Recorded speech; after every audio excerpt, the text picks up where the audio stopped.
دنیا کے سب سے بااثر شہروں میں سے ایک نیو یارک کو آج ایک ایسا میئر مل رہا ہے جو پہلے مسلمان میئر کے طور پر تاریخ تو بنا رہا ہے، لیکن اسے چند بڑے امتحانات کا بھی سامنا ہے۔ زہران ممدانی جمعرات کو 4 سال کے لیے میئر کا عہدہ سنبھال رہے ہیں۔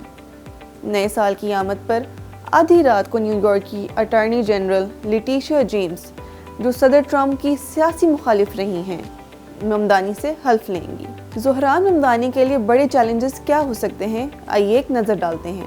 ان کی اہم تجاویز میں 10 لاکھ سے زائد اپارٹمنٹس کے کرائے فریز کرنا شامل ہے، تاہم یہ واضح نہیں ہے کہ کرایہ کنٹرول سے متعلق سٹی بورڈ، جس میں سابق میئر کے نامزد افراد شامل ہیں، اس کی حمایت کرے گی یا نہیں۔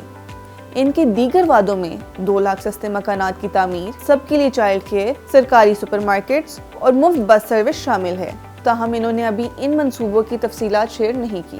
نومبر میں صدر ٹرمپ اور ممدانی کی ملاقات خوشگوار رہی، لیکن نیو یارک میں وفاقی امیگریشن اہلکاروں کی بڑھتی سرگرمیاں دونوں کے درمیان کشیدگی کی وجہ بن سکتی ہیں۔ 34 سالہ ممدانی کم عمر ترین میئرز میں سے شامل ہیں، اس لیے ان کا سیاسی تجربہ محدود ہے۔